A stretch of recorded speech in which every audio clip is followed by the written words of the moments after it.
Bagaimana cepat mengingat sesuatu? Itu yang ditampilkan oleh Quran. Kalau Anda ingin mengeksplor potensi pengetahuan sampai jadi luar biasa, maka Allah mengajarkan cara-cara itu yang akan dibahas. Cuman masalahnya, waktu kita itu tinggal 5 menit lagi.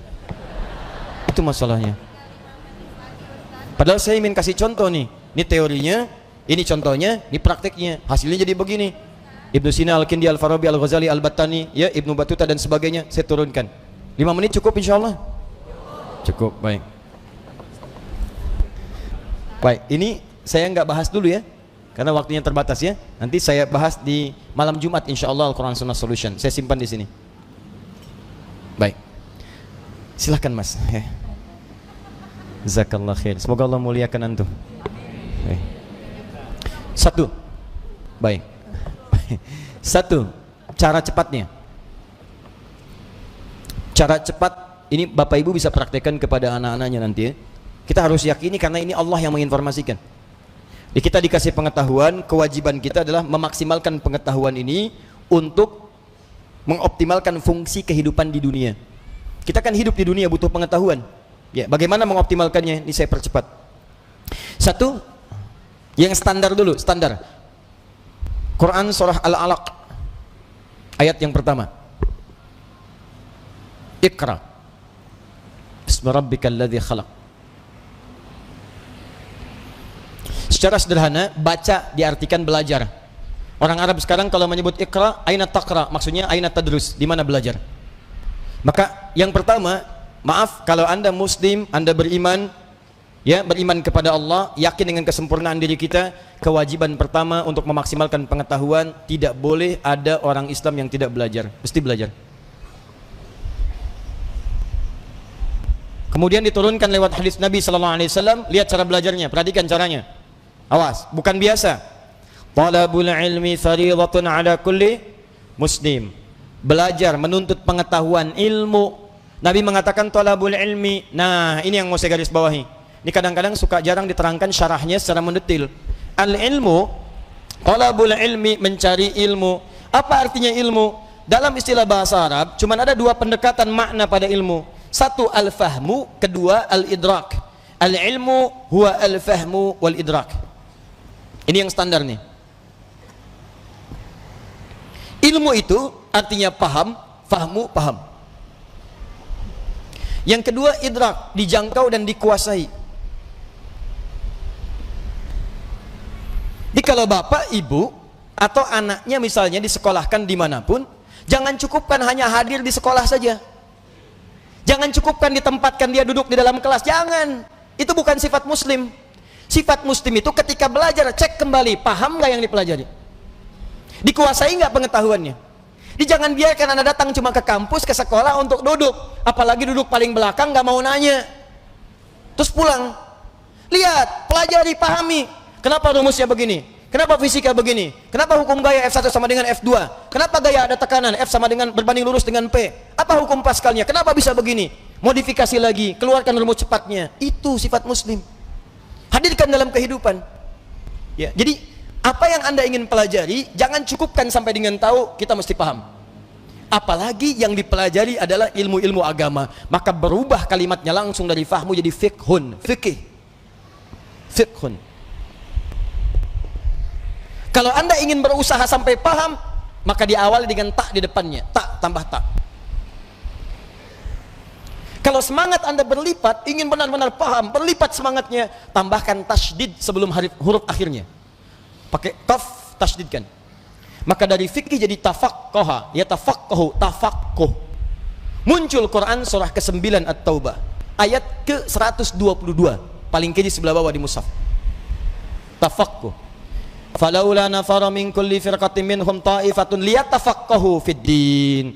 Wa ma kana al-mu'minuna liyanfiru kaffah. Tidak semestinya semua orang beriman berjuang ke medan perang semua. Falaula nafara min kulli firqatin minhum ta'ifah. Mesti ada sekelompok orang yang berkonsentrasi di antara mereka, orang-orang beriman. Apa konsentrasinya? Liyatafaqqahu fid din, untuk mendalami ad-din. Langsung menggunakan tafaqquh. Yang didalami apa? Ad-din. Apa itu ad-din? Islam. Tahu dari mana? Quran surah ketiga ayat ke-19. Inna ad-dina 'indallahil Islam. Apa itu Islam? Islam turunan-turunan dari amalan. Pokoknya ada 5. Di hadis Muslim, nomor hadis yang ke-8, riwayat Umar bin Khattab radhiyallahu taala anhu. Dari mulai syahadat, dari mulai salat, dari mulai zakat, dari mulai puasa sampai dengan haji. Kalau Anda ingin belajar salat, jangan cukupkan tahu cara takbir. Takbirnya begini ya, ucapkan Allahu Akbar sampai dengan salam. Pertanyaannya, Anda paham nggak yang dibaca? Jangan-jangan selama ini Anda salat, Anda nggak ngerti yang dibaca. Ruku Anda nggak ngerti yang dibaca. Sujud ibu tidak paham yang dibacakan. Duduk di antara 2 sujud berdoa tapi nggak ngerti doanya. Bagaimana bisa khusyuk dalam sholat? Bagaimana doa Anda bisa dikabulkan kalau Anda nggak ngerti yang dilakukan? Anda kerja urusan dunia saja, Anda sampai sekolah supaya paham Pak, ikut training stadium general macam-macam supaya paham pekerjaan. Begitu Anda kerja terima gaji 10 juta meninggal. Ini urusan akhirat abadi kita. Dibawa sampai ke akhirat, kita yakini itu. Masa urusan akhirat kita biasa-biasa aja? Tuh lihat Abu Bakar, sahabat Nabi, kurang apa lagi? Sahabat Nabi, dari awal, mertua Nabi, hidupnya dengan Nabi, hijrahnya mendampingi Nabi, wafatnya dikubur di samping Nabi. Saking pahamnya dengan sholat, takbir, Allahu Akbar, gemetaran tangannya. Ditanya kenapa? Saya mengatakan Allahu Akbar, saya komitmen Allah yang paling besar, tapi saya takut ketika mengucapkan itu, saya pernah merasa besar dalam kehidupan. Sombong dari orang lain. Merasa besar kepala dalam pasangan, merasa yang paling hebat dalam kehidupan, atau yang paling khusyuk dalam sholat. Saya takut, gemetaran Pak, saking pahamnya Allahu Akbar. Kita beda tipis tuh, ke puncak subuh-subuh gemetaran juga. Ya kita mau sampai kapan sholat gak paham? Haji itu, dari sekian yang haji berangkat, paham gak yang dikerjakan? Tawaf dibaca bolak-balik, ngerti gak? Paham gak bacaannya? Saya kadang-kadang suka merasa sedih nih kalau situasi tawaf itu. Kenapa sih travel tidak mengajarkan sesuatu yang maksimal? Ayo, Anda akan ditanya oleh Allah Subhanahu wa taala. Mereka tuh sudah jual kebunnya, ada jual tanahnya, ada jual pakaian-pakaian untuk datang ke sana. Mereka punya hak untuk berhaji dengan benar. Jangan bebani dengan sesuatu yang tidak ada maksimal gitu. Itu kan doa tawaf cuma 2. Doa tawaf itu 2, Pak. 1 dari Hajar Aswad ke makam Ibrahim. Subhanallah, walhamdulillah, wala ilaha illallah, wallahu akbar. Itu ada kisahnya. Kalau bacanya benar, maka Allah akan anugerahkan jawaban doa setiap yang diminta, seperti Allah mengabulkan permintaan Nabi Ibrahim. Itu ada di surah Maryam kisahnya. Ada. Dari ayat 47 sampai ayat 50-nya. Ada kisahnya.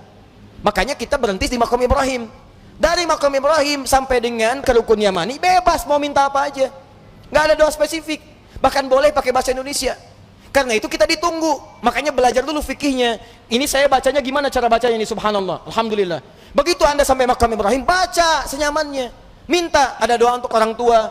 Mungkin ibu Anda sedang meninggal dunia, dia butuh doa. Ayah Anda di alam kubur butuh doa. Ayah Anda hidup butuh doa. Tetangga Anda, anak Anda, istri Anda, itu kan kita mintakan. Sampai ke Rukun Yamani, ke Hajar Aswad, doanya kemudian oleh Allah Subhanahu wa taala diarahkan kepada yang maksimal. Diseleksi lagi yang tadi, jangan-jangan minta tapi bukan kebutuhan, cuman keinginan, nggak ada maslahat. Makanya diarahkan kepada yang manfaat dunia dan manfaat akhirat. Rabbana atina fid dunya hasanah wa fil akhirati hasanah wa qina adzabannar. Sampai situ. Jadi yang tadi Anda minta itu benar nggak urusan dunianya? Jangan-jangan minta tapi nggak maslahat dunia. Maka oleh Allah yang bagus dunianya diberikan, yang ada maslahat akhiratnya diberikan, yang kurang baik diganti dengan yang lebih baik. Begitu caranya. Kasihan kadang muter sampai lupa berapa putaran yang sudah dilalui. Ya, ada kisah hebat nih, saya sambil menutup sedikit. Tapi ini tidak harus ditiru caranya, tapi bagus sebetulnya contoh untuk kita. Ada anak muda Bu datang ke Ka'bah, dia belum nikah tuh, Sri Dodo sampai ke sana, sampai di Multazam, dia berdoa. Bener, pakai bahasa dia ngerti. Coba mungkin caranya tidak harus seperti ini, deh. Ya Allah, hamba datang ke sini ya Allah untuk memohon kepadamu jodoh. Saya sudah berusaha sampai datang ke Ka'bah ini ya Allah, mohon kabulkan, berikan saya jodoh yang terbaik ya Allah.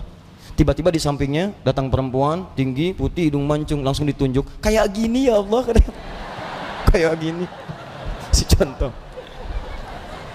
Tapi betul Bu, habis itu dia pulang, dia nikah, walaupun bukan dengan yang tadi.